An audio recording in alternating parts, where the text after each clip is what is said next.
Hi you guys, today I'm finally showing you how to make my gluten-free focaccia bread. I've had this recipe on my blog and it's been one of my top recipes, but I haven't made a video of it until now. Look at how soft this is. You are gonna love it. It is so easy. So in the bowl of a stand mixer, add my bread flour blend, my gluten-free bread flour blend, along with a little bit of sugar, some instant yeast, and some salt, and we'll whisk that together.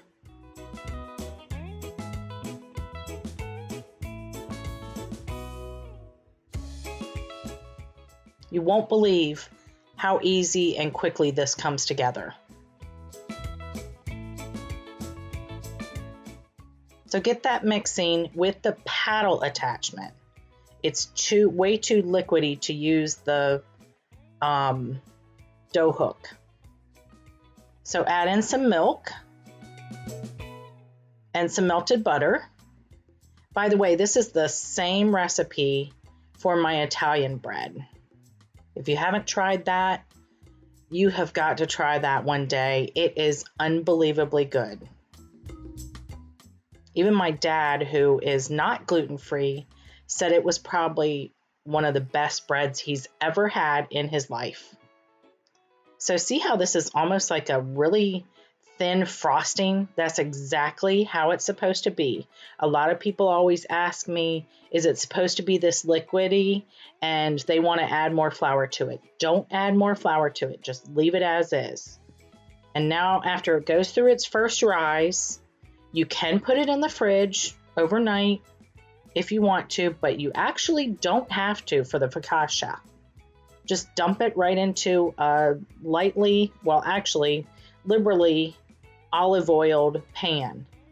Here I'm using a, this is like a 9x13. It's a quarter sheet pan, but I've also used my 12-inch cast iron skillet many times.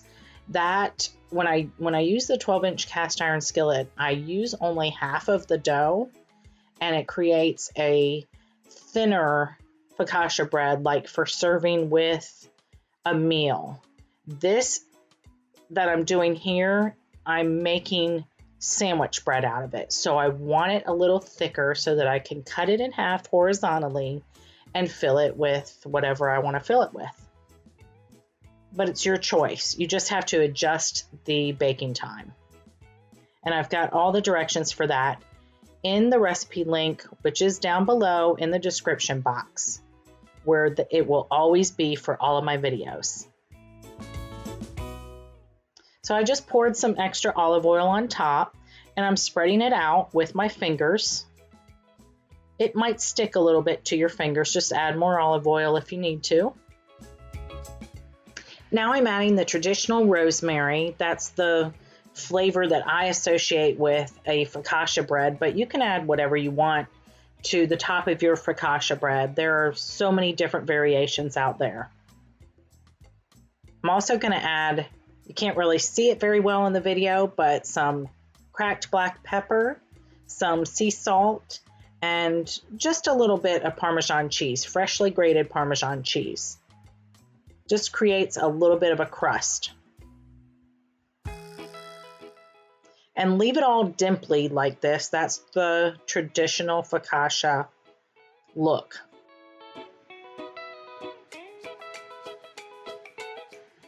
And then we'll cover this with plastic wrap. And we're going to let this rise until it's a little bit over the top of the pan. It depends on how long it takes. It just depends on the temperature of your rising area. Mine, it will take anywhere from 30 to 60 minutes. If it's in the cooler months, it might take longer. Don't go by so much as a time more than the looks of how high it rises. So here you can see it's just about doubled in size. And it's ready to go right into a hot oven. And here it is. And this is like the sandwich style.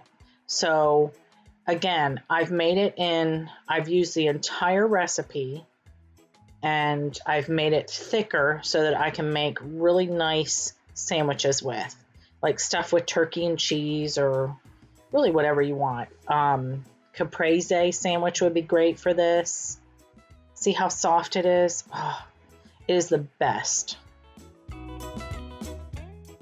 And this can be made all within the same day. You do not have to refrigerate it overnight. You can refrigerate it for several nights, but you don't have to. And look at how squishy and soft that is. I just love it. And I think it's going to be a favorite of yours too. So get in the kitchen, get making this. I hope you love it as much as I do and thousands of other people have. Enjoy!